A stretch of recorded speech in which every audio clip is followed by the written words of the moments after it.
पूछे गए क्वेश्चन है, आज हम उसको बताएंगे आप लोग को। तो आप लोग बने रहिए हमारे लाइव क्लास में। तो पहला क्वेश्चन हम देखेंगे। क्वेश्चन नंबर पहला, बैरोमीटर वायु दाब के लिए है, तो एनीमोमीटर किसके लिए है? बैरोमीटर बैरोमीटर बैरोमीटर वायु दाब के लिए है, वायु दाब के लिए है, वायु दाब के लिए है। तो एनीमोमीटर तो एनीमोमीटर किसके लिए है? एनीमोमीटर किसके लिए है? किसके लिए है? आपको हम विकल्प दे रहे हैं। विकल्प विकल्प दे रहे हैं, चार विकल्प दे रहे हैं, उसमें से आप एक को बताइए, उसमें से कौन सा सही है विकल्प। तो पहला विकल्प है पहला विकल्प है नमी, नमी या आर्द्रता, या आर्द्रता। दूसरा है हवाई जहाज की गति, हवाई जहाज जहाज की गति, हवाई जहाज की गति। और तीसरा विकल्प है तापमान, तापमान तापमान। और चौथा विकल्प है हवा की गति, हवा की गति। तो आप लोग इसका आंसर दीजिए। बैरोमीटर वायु दाब के लिए है, तो एनीमोमीटर से क्या मापा जाता है? नंबर एक, नमी या आर्द्रता। और दूसरा हवाई जहाज की गति।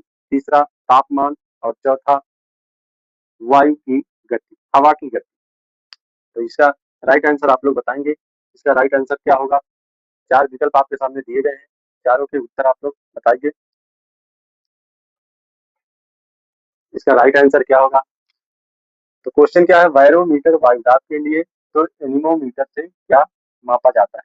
तो इसका राइट आंसर होगा हवा की गति, हवा की गति। बैरोमीटर वायु दाब के लिए है, तो एनीमोमीटर हवा की गति। आपका राइट आंसर 4 नंबर होगा, हवा की गति। और हम अगला क्वेश्चन देखेंगे।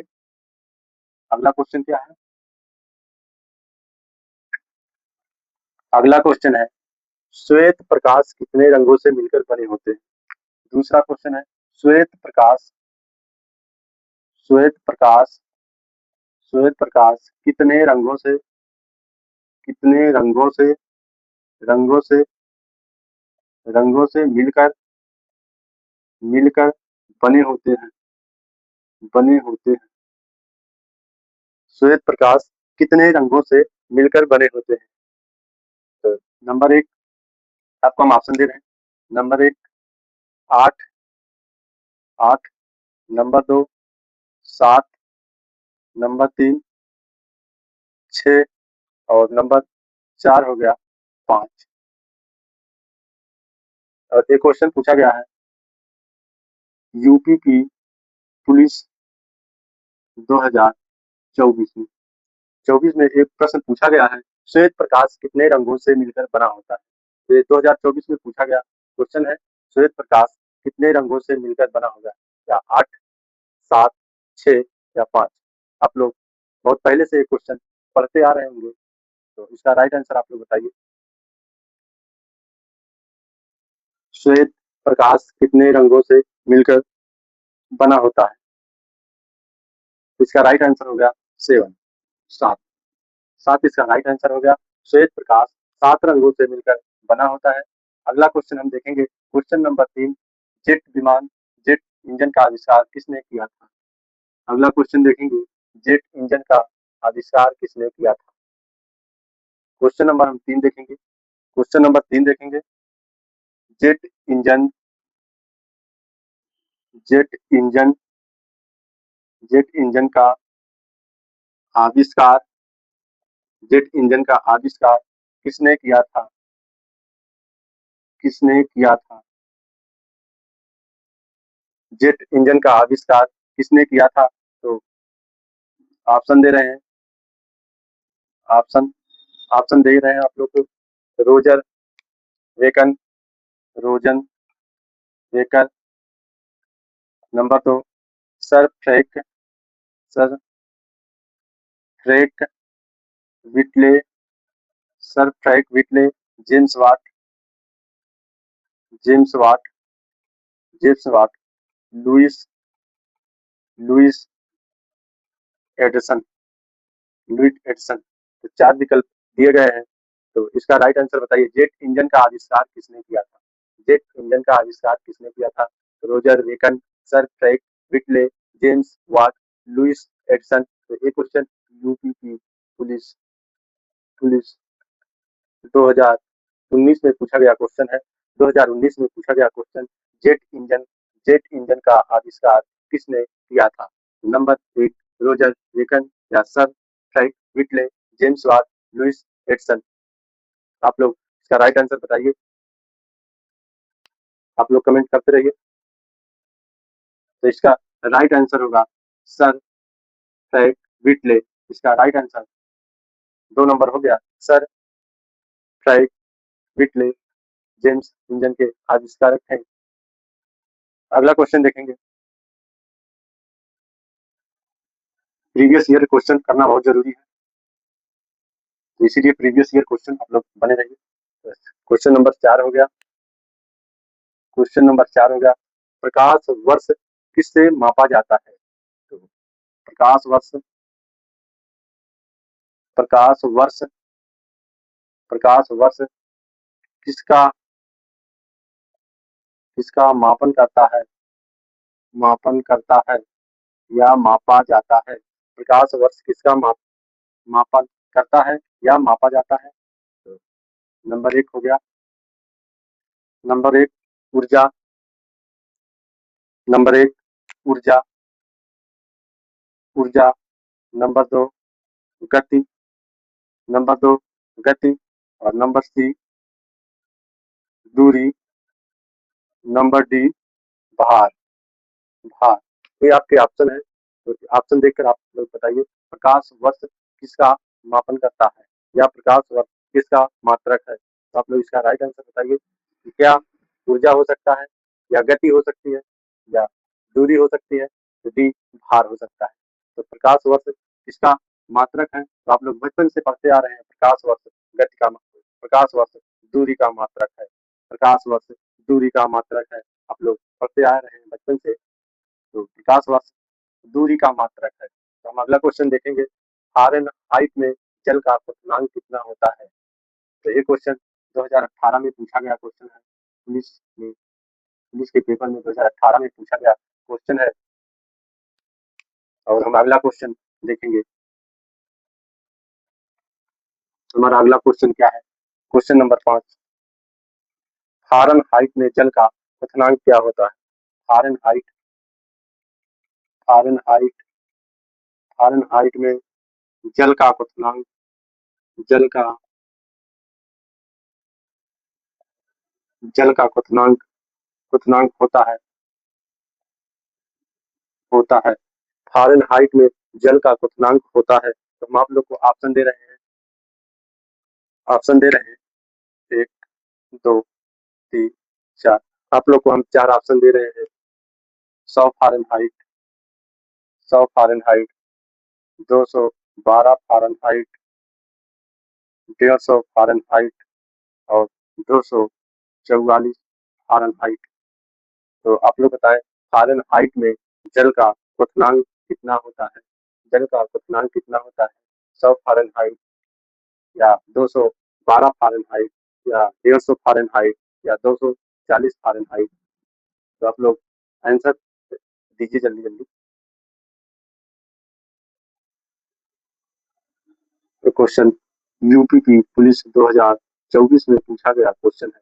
2024 में पूछा गया, फारेनहाइट में जल का क्वथनांक कितना होता है? 100 फारेनहाइट, 212 फारेनहाइट, 150 फारेनहाइट, या 244 फारेनहाइट? तो इसका राइट आंसर होगा 212 फारेनहाइट।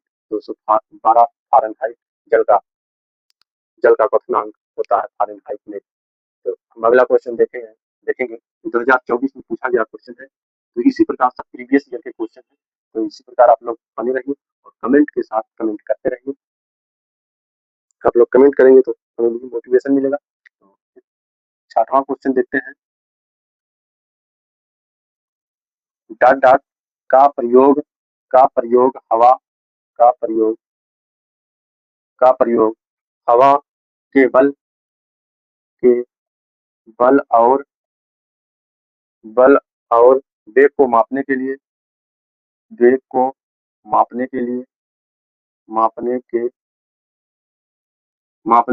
किया जाता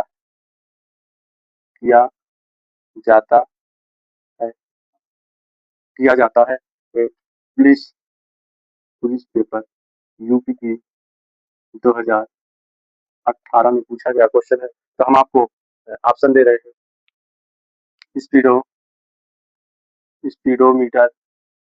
स्पीडोमीटर एक, दूसरा होगा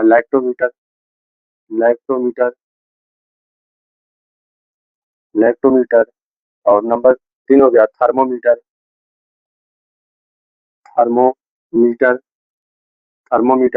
नंबर 4 हो गया एनीमोमीटर। बताइए आप लोग इसका राइट आंसर क्या होगा। डॉट डॉट का प्रयोग हवा के बल और वेग को मापन के लिए किया जाता है। तो इसका राइट आंसर क्या होगा। स्पीडोमीटर, लैक्टोमीटर, थर्मोमीटर या एनीमोमीटर। 2024 में पूछा गया क्वेश्चन, 2018 में पूछा गया क्वेश्चन है। तो एनीमोमीटर किससे मापा जाता है। तो नहीं, हवा के बल और वेग को मापने के लिए एनीमोमीटर का प्रयोग किया जाता है। एनीमोमीटर, इसका फोर्थ आंसर सही है, एनीमोमीटर। तो अगला क्वेश्चन हम देखेंगे। सभी क्वेश्चन जो करा रहे हैं सभी प्रीवियस ईयर क्वेश्चन है। तो इसीलिए प्रीवियस ईयर को जरूर देखते रहिए, कमेंट करते रहिए। और हमारा सातवां क्वेश्चन है गुरुत्वीय त्वरण जी होता है। गुरुत्वीय त्वरण स्मॉल जी होता है। तो क्या है, गुरुत्वीय त्वरण स्मॉल जी होता है। तो इसका आंसर आप लोग देंगे कमेंट बॉक्स में लिखकर, इसका आंसर आप लोग दीजिए। हम ऑप्शन नहीं देंगे। तो आप लोग इसका आंसर बताइए। हम देख रहे हैं, आप लोग आंसर बताइए इसका, कमेंट में इसका आंसर बताइए। गुरुत्वीय जी स्मॉल जी का मान होता है, क्या होता है। स्मॉल जी का मान होता है, मान बताइए आप लोग, कमेंट करते रहिए। हाँ, तो इसका आंसर होगा ध्रुवों पर विषुवत वृत्त। तो इसका आंसर हम बता दे रहे हैं आपको। ध्रुवों पर विषुवत वृत्त की अपेक्षा ज्यादा होता है, की अपेक्षा ज्यादा होता है। और एक क्वेश्चन आपका 2024 में पूछा गया क्वेश्चन है। 2024 विश्व पेपर में 2024 में पूछा गया प्रश्न है, पृथ्वी त्वरण जी का मान होता है ध्रुवों पर विषुवत वृत्त की अपेक्षा ज्यादा होता है। आप लोग ध्यान से देखिए और नोट भी करते रहिए। जो नहीं समझ में आए तो पूछते रहिए। जो विकल्प आपको नहीं आ रहा है आप कमेंट करके बताइए, उसको हम और ज्यादा एक्सप्लेन करेंगे। तो क्वेश्चन नंबर 8 हो गया। क्वेश्चन नंबर 8, ऑटोमोबाइल के हाइड्रोलिक ब्रेक कार्य करता है। तो हम क्वेश्चन लिख दे रहे हैं आपके सामने। ऑटोमोबाइल के हाइड्रोलिक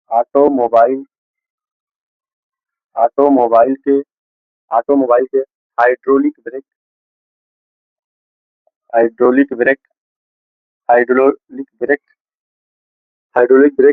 के कार्य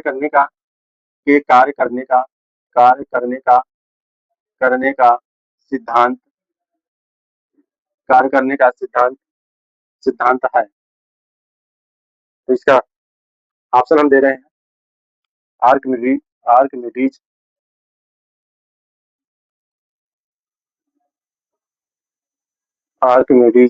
का सिद्धांत नंबर 1। नंबर 2, न्यूटन की गति का सिद्धांत। नंबर 1 आर्किमिडीज का सिद्धांत, नंबर 2 न्यूटन के गति का सिद्धांत, नंबर 3 बर्नौली का सिद्धांत,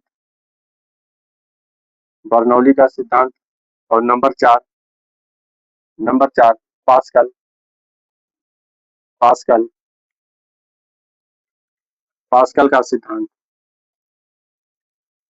पास्कल का सिद्धांत 2024 में पूछा गया क्वेश्चन है, 2024 में। तो इसका राइट आंसर बताइए। ऑटोमोबाइल के हाइड्रोलिक ब्रेक कार्य करने का सिद्धांत है आर्किमिडीज का सिद्धांत, न्यूटन के गति का सिद्धांत, बर्नौली का सिद्धांत, नंबर 4 पास्कल का सिद्धांत। तो इसका राइट आंसर होगा 4 नंबर पास्कल का सिद्धांत। पास्कल का सिद्धांत इसका राइट आंसर डी नंबर हो जाएगा, पास्कल का सिद्धांत। 2024 में पूछा गया क्वेश्चन है पास्कल का सिद्धांत। तो हम अगला क्वेश्चन देखेंगे, 1 नैनोमीटर किसके बराबर होता है। तो हमारा अगला क्वेश्चन है 1 नैनोमीटर किसके बराबर होता है। क्वेश्चन नंबर 9 देखेंगे। क्वेश्चन नंबर 9 देखेंगे। क्वेश्चन नंबर 9 क्या है। 1 नैनोमीटर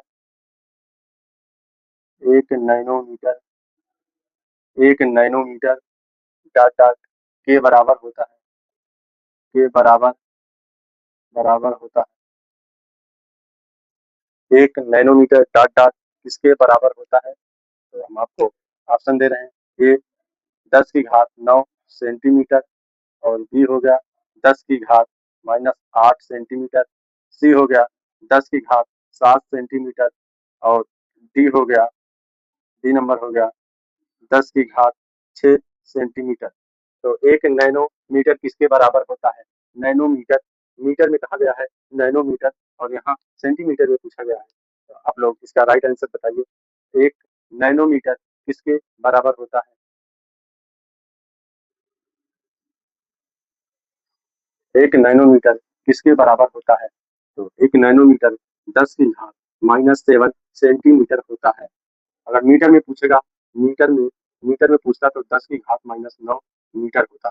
अगर मीटर में पूछता तो 10⁻−9 मीटर होता। यहाँ सेंटीमीटर दिया गया है तो 10⁻7 सेंटीमीटर -7 सेंटीमीटर होगा। तो एक क्वेश्चन भी पूछा गया है आपका यूपी पुलिस का पेपर जो हुआ था 2024 में, 24 का पूछा गया क्वेश्चन है। तो इसको एक बार जरूर देख लीजिए। 10⁻9 सेंटीमीटर, 10⁻8 सेंटीमीटर, 10⁻7 सेंटीमीटर, 10⁻6 सेंटीमीटर। तो इस प्रकार आप देख लीजिए, क्वेश्चन बहुत इंपॉर्टेंट है। हम आपको क्वेश्चन नंबर 10 बताने जा रहे हैं। क्वेश्चन नंबर 10 क्या है।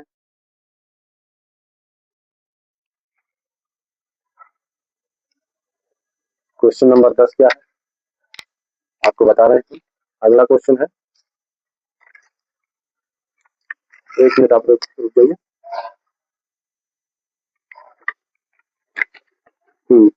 अगला क्वेश्चन है, किस घटना के कारण स्वच्छ आकाश का रंग नीला दिखाई देता है। किस घटना के कारण। तो क्वेश्चन नंबर कितना था, 11। किस घटना किस घटना किस घटना के कारण कारण स्वच्छ स्वच्छ आकाश का रंग स्वच्छ आकाश का रंग नीला दिखाई देता है। नीला दिखाई देता है। नीला दिखाई देता है। ऑप्शन है, क्वेश्चन है, किस घटना के कारण स्वच्छ आकाश का रंग नीला दिखाई देता है। किस घटना के कारण स्वच्छ आकाश का रंग नीला दिखाई देता है। तो ऑप्शन, प्रकाश का फैलाव। नंबर 1 प्रकाश का फैलाव फैलाव। नंबर 2 प्रकाश का परावर्तन। प्रकाश का परावर्तन परावर्तन प्रकाश का परावर्तन। और 3 प्रकाश का प्रकीर्णन।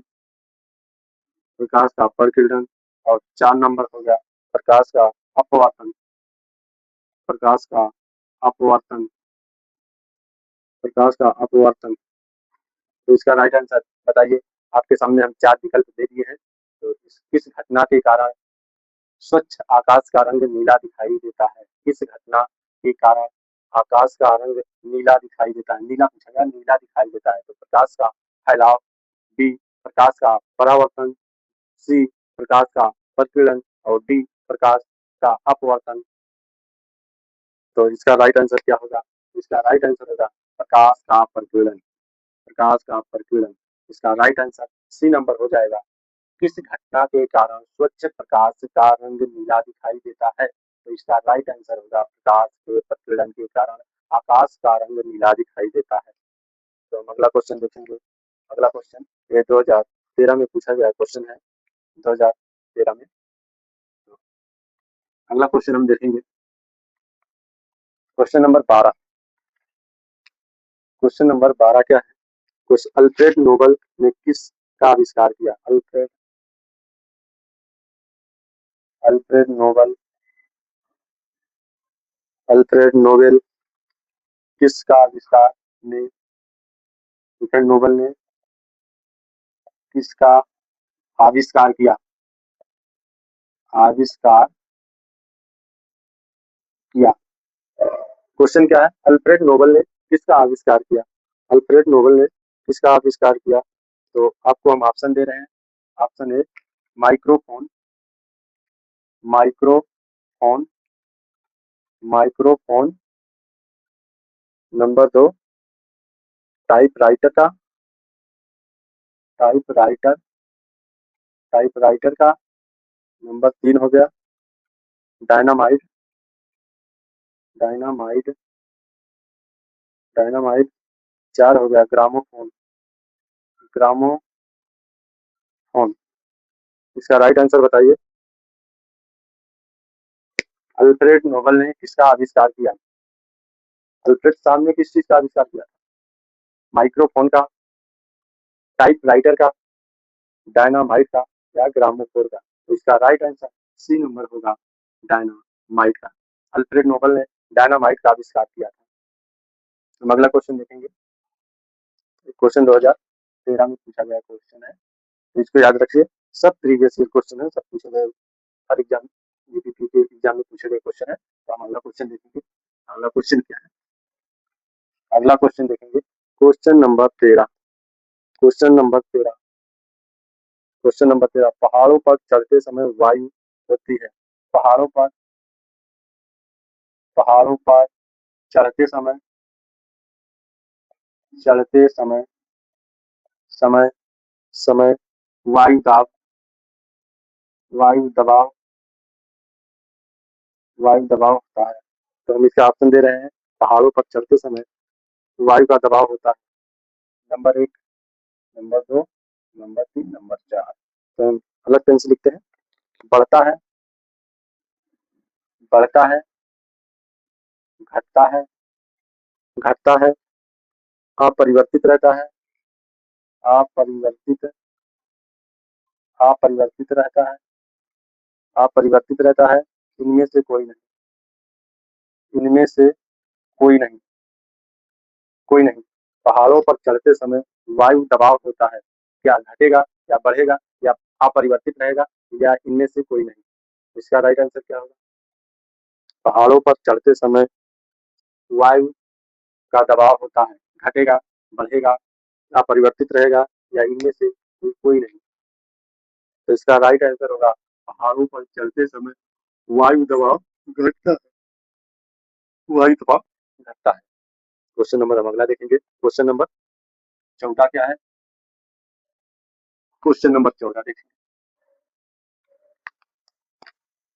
क्वेश्चन नंबर 14, वायुमंडल के ऊर्ध्वपातन की प्रक्रिया को क्या कहा जाता है? वायुमंडल के, वायुमंडल के, वायुमंडल के, वायुमंडल के ऊर्ध्वतापन, ऊर्ध्वतापन, ऊर्ध्वतापन की प्रक्रिया, की प्रक्रिया, ऊर्ध्वतापन की प्रक्रिया को क्या कहा जाता है? क्या कहा जाता है? क्या कहा जाता है?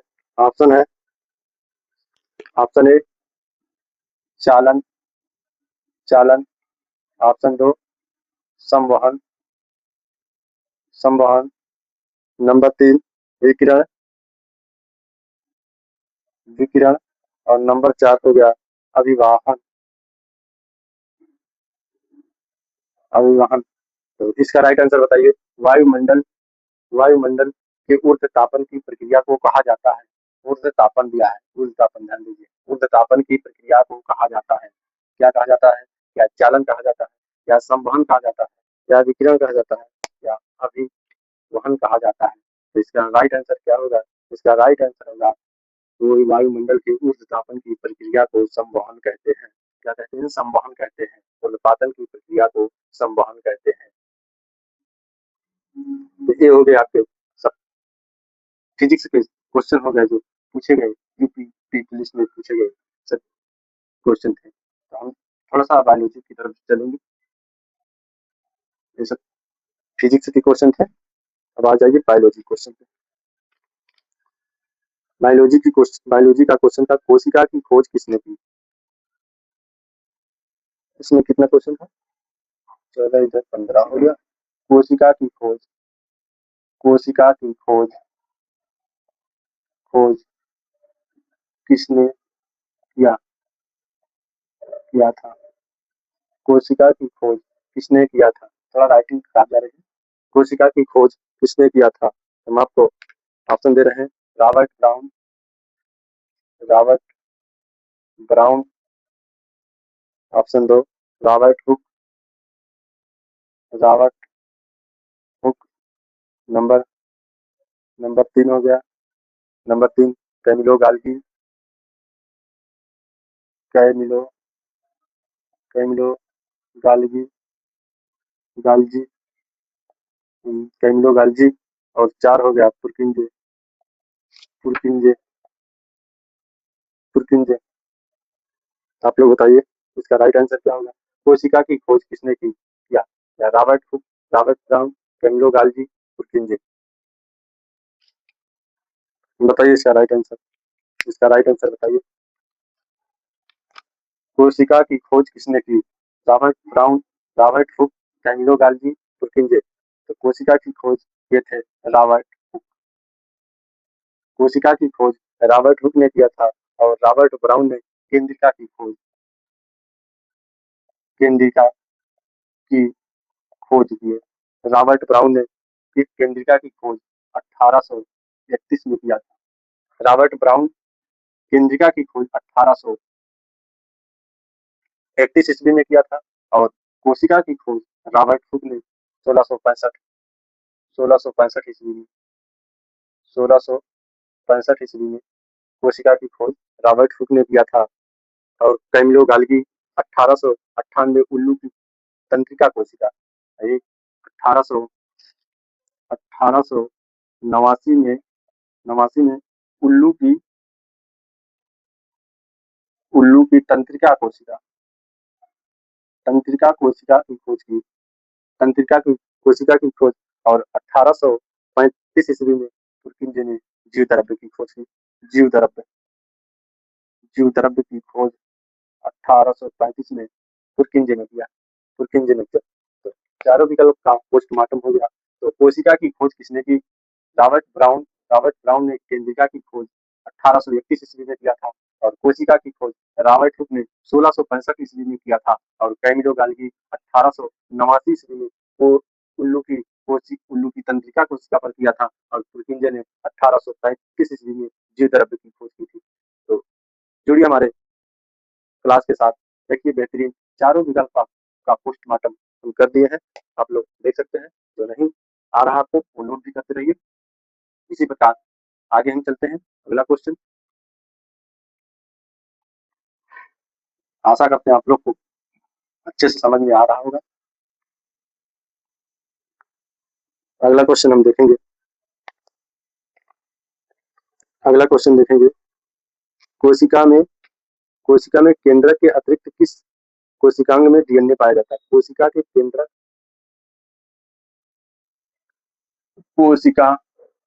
कोशिका के केंद्रक कोशिका के केंद्रक के अतिरिक्त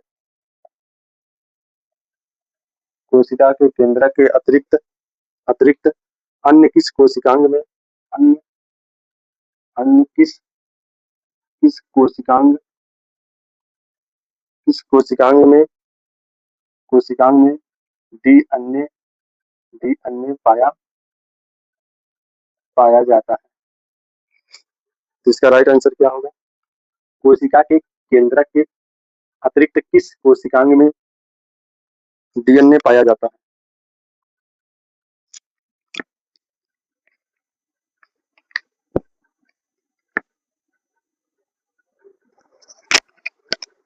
चलिए, कोशिका के केंद्र के अतिरिक्त अन्य किस कोशिकांग में डीएनए पाया जाता है? तो इसको आप लोग के सामने विकल्प दे, विकल्प क्या है? गाल्जी काय, गाल्जी काय, गाल्जी काय, और दूसरा दूसरा लाइसोसोम, लाइसोसोम, लाइसोसोम, तीसरा है तारकाय, तारकाय, और चौथा ऑप्शन है माइटोकॉन्ड्रिया, माइटोकॉन्ड्रिया, माइटोकॉन्ड्रिया। इसका राइट आंसर बताइए। कोशिका के केंद्र के अतिरिक्त अन्य किस कोशिकांग में डीएनए पाया जाता है? गाल्जी काय, लाइसोसोम, तारकाय, माइटोकॉन्ड्रिया। तो इसका राइट आंसर बताइए। कोशिका के केंद्र के अतिरिक्त अन्य किस कोशिकांग में डीएनए पाया जाता है? तो इसका राइट आंसर होगा माइटोकॉन्ड्रिया। माइटोकॉन्ड्रिया में कोशिकांग का डीएनए पाया जाता है। और गाल्जी काय, गाल्जी काय क्या हो? गाल्जी काय को ट्रांसपोर्ट मैनेजर कहा जाता है। गाल्जी काय को ट्रांसपोर्ट मैनेजर कहा जाता है। गाल्जी काय को ट्रांसपोर्ट मैनेजर कहा जाता है। लाइसोसोम को आत्महत्या की थैली, आत्महत्या आत्महत्या की थैली, लाइसोसोम को आत्महत्या की थैली या कोशिका का या कोशिका का कोशिका का एटम बम, एटम बम बम कहा जाता है। कोशिका का एटम बम कहा जाता है। और तारकाय, तारकाय जंतु कोशिका के केंद्र में पाए जाने वाली कोशिकांग है। जंतु कोशिका में, जंतु के कोशिकांग में पाए जाने वाली कोशिका है, कोशिकांग में पाए जाने वाली कोशिका है। तो इस प्रकार हम विकल्प को देखें। गाल्जी काय, गाल्जी काय को ट्रांसपोर्ट मैनेजर कहा जाता है। लाइसोसोम को आत्महत्या की थैली या कोशिका का एटम बम कहा जाता है। तारकाय को जंतु कोशिका में पाए जाने वाले कोशिकांग को ही तारकाय कहते हैं। और माइटोकॉन्ड्रिया, माइटोकॉन्ड्रिया कोशिका के केंद्र के डीएनए में इसे इसे माइटोकॉन्ड्रिया को कोशिका का पावर हाउस, कोशिका का पावर हाउस कहा जाता है, पावर हाउस भी कहा जाता है। तो इस प्रकार हम अगले विकल्प को देखेंगे, अगले क्वेश्चन को देखेंगे। आप लोग बने रहिए, देखिए चार विकल्प, चारों के आंसर किस तरह हम दो ताल के बनाए बता रहे हैं। तो आप लोग जुड़े रहिए हमारे वीडियो के साथ। हम अगला क्वेश्चन आपको दे रहे हैं, आप लोग बताइए। किस कोशिकांग को कोशिका के आत्महत्या की थैली कहा जाता है? किस कोशिकांग को, किस कोशिकांग को, कोशिकांग को, किस कोशिकांग को कोशिका की, कोशिका की, कोशिका की आत्महत्या, आत्महत्या की थैली, थैली कहा जाता है, कहा जाता है। किस कोशिकांग को कोशिका की आत्महत्या की थैली कहा जाता है? तो हम आपको विकल्प दे रहे हैं। गाल्जी काय, गाल्जी काय, गाल्जी काय। Number 2 lysosome, lysosome, lysosome. Number 3 ribosome, ribosome. और 4 माइटोकॉन्ड्रिया, माइटोकॉन्ड्रिया। किस कोशिकांग को कोशिका की आत्महत्या की थैली कहा जाता है? लाइसोसोम, गाल्जी काय, राइबोसोम, माइटोकॉन्ड्रिया। इसका राइट आंसर बताइए। किस कोशिकांग को कोशिका की आत्महत्या की थैली कहा जाता है? क्या गाल्जी काय को, या लाइसोसोम को, राइबोसोम, माइटोकॉन्ड्रिया? तो इसका राइट आंसर क्या होगा? आप लोग बताइए। इसका राइट आंसर होगा लाइसोसोम, लाइसोसोम इसका राइट आंसर होगा। लाइसोसोम की खोज डी डुबे ने 1858 में लाइसोसोम की खोज की, डी डुबे ने इसकी खोज डी डी डुबे 1958 में ईस्वी में किया। डी डुबे ने 1858 ईस्वी में किया था। और ये सब के बारे में तो बता ही दिए हैं, तो और इसमें कुछ बताने की जरूरत नहीं है। आप लोग जितना बताया जाए उतना ध्यान दीजिए। अगला क्वेश्चन हम देखेंगे। अगला क्वेश्चन क्या है? अगला क्वेश्चन, किस कोशिका को कोशिका का ऊर्जा घर कहते हैं? किस कोशिकांग को कोशिकांग को कोशिकांग को कोशिका का कोशिका का कोशिका का ऊर्जा घर कहा जाता है? ऊर्जा घर कहा जाता है। क्वेश्चन क्या है? किस कोशिकांग को कोशिका का ऊर्जा घर कहा जाता है? हम आपको ऑप्शन दे रहे हैं, ऑप्शन सुनिए। नंबर ए गाल्जी का है, गाल्जी का है। नंबर दो लाइसोसोम, लाइसोसोम। नंबर तीन माइटोकॉन्ड्रिया, माइटोकॉन्ड्रिया। और नंबर चार हो गया राइबोसोम, राइबोसोम। इसका राइट आंसर बताइए। किस कोशिकांग को कोशिका का ऊर्जा घर कहा जाता है? क्वेश्चन है, किस कोशिकांग को कोशिका का ऊर्जा घर कहा जाता है? या गाल्जी का है, लाइसोसोम, माइटोकॉन्ड्रिया या राइबोसोम। चार विकल्प दिए गए हैं, चारों में से आपको राइट आंसर बताना है। इसका राइट आंसर क्या होगा? इसका राइट आंसर कोशिका का ऊर्जा घर माइटोकॉन्ड्रिया को कहा जाता है। कोशिका का ऊर्जा घर माइटोकॉन्ड्रिया को कहा जाता है। माइटोकॉन्ड्रिया की खोज आल्टमैन ने किया था 1890 में। माइटोकॉन्ड्रिया की खोज आल्टमैन आल्टमान ने 1890 में किया था। इसे बायोप्लास्ट नाम दिया था। इसे बायोप्लास्ट बायोप्लास्ट नाम दिया। और इस सब के बारे में तो हम बताएंगे। किस कोशिकाओं को कोशिका का ऊर्जा घर कहा जाता है? तो माइटोकॉन्ड्रिया। माइटोकॉन्ड्रिया की खोज करता आल्टमैन 1890 में, बायोप्लास्ट नाम दिया। तो आगे हम अगला क्वेश्चन देखेंगे। थोड़ा जल्दी करते हैं, थोड़ा सा अच्छे से निकालें। थोड़ा क्वेश्चन तो हम फास्ट करते हैं। और कोशिका सिद्धांत का प्रतिपादक कौन था? कोशिका सिद्धांत कोशिका सिद्धांत कोशिका सिद्धांत का कोशिका सिद्धांत का प्रतिपादक कोशिका सिद्धांत का प्रतिपादक कौन था? कोशिका सिद्धांत का प्रतिपादक कौन था? ऑप्शन दे रहे हैं। स्वाइडेन, नंबर ए स्वाइडेन।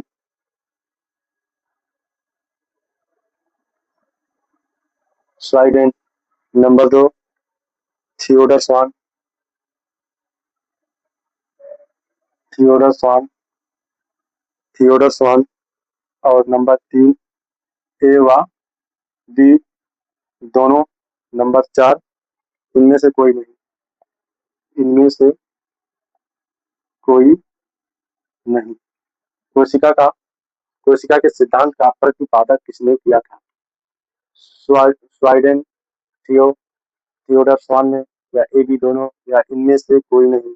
तो इसकी खोज थियोडन थियोडन और स्वान दोनों ने किया था। तो इसका राइट आंसर ए व बी दोनों हो जाएगा।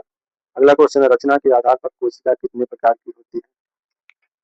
अगला क्वेश्चन देखेंगे, रचना के आधार पर कोशिका कितने प्रकार की होती है? अगला क्वेश्चन है, रचना के आधार पर रचना के आधार पर कोशिका कोशिका कितने प्रकार की कितने प्रकार की होती है। रचना के आधार पर कोशिका कितनी प्रकार की होती है? हम ऑप्शन दे रहे हैं। नंबर ए प्रोकैरियोटिक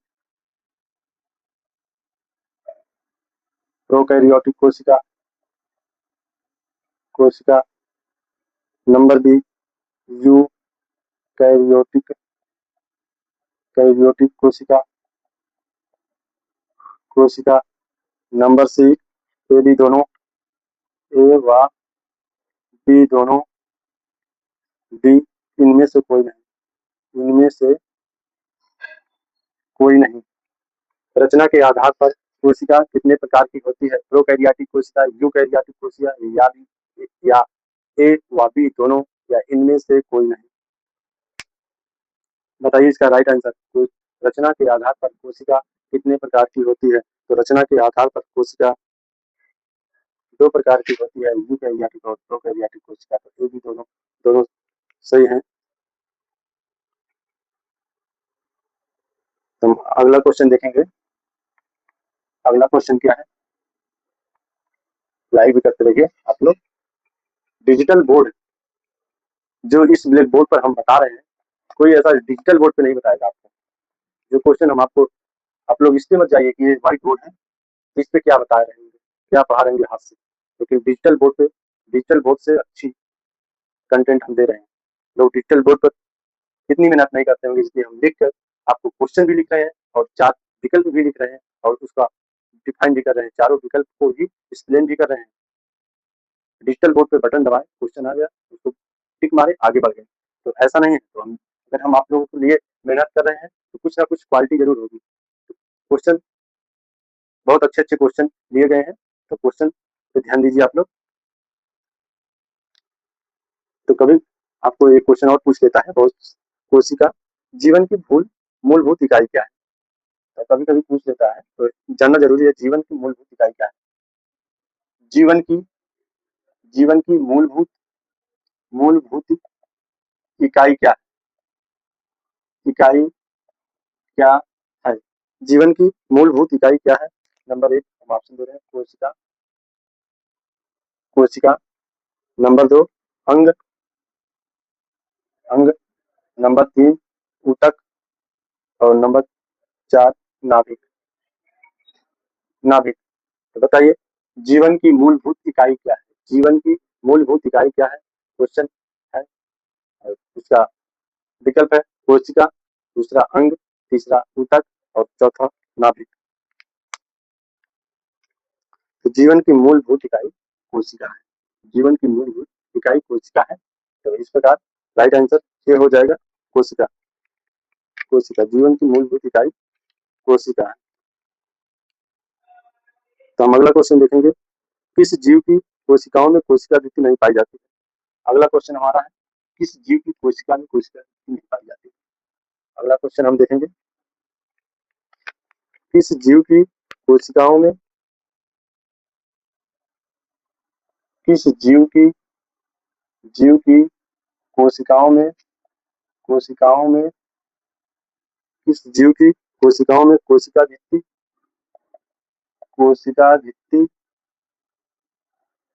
वृत्ति नहीं पाई जाती है, नहीं पाई जाती है। किस जीव की कोशिका में कोशिका वृत्ति नहीं पाई जाती है? ऑप्शन दे रहे हैं आपको। पादपों में नंबर 2 हो गया, मानव में नंबर 3 शैवालों में और नंबर 4 जीवाणुओं में। तो इसका राइट आंसर बताइए, किस जीव की कोशिका में कोशिका वृत्ति नहीं पाई जाती है? तो आप क्वेश्चन क्या है, किस जीव की कोशिका में कोशिका वृत्ति नहीं पाई जाती है? क्वेश्चन है किस जीव की कोशिका में कोशिका वृत्ति नहीं पाई जाती है? नंबर 1 पादपों में, नंबर 2 मानव में, नंबर 3 शैवालों में और नंबर 4 जीवाणुओं में। ऑप्शन 4 है, आपको उत्तर 1 करना है। तो किस जीव की कोशिका में कोशिका वृत्ति नहीं पाई जाती है? तो इसका राइट आंसर भी होगा मानव में। इसका राइट आंसर होगा मानव में। मानव में कोशिका भित्ति नहीं पाई जाती है। मानव में कोशिका झिल्ली पाई जाती है। मानव में कोशिका कोशिका झिल्ली पाई जाती है। कोशिका झिल्ली पाई जाती है। मानव में कोशिका भित्ति नहीं, कोशिका झिल्ली पाई जाती है। तो आज के लिए इतना। धन्यवाद दोस्त जुड़ने के लिए हमारे साथ।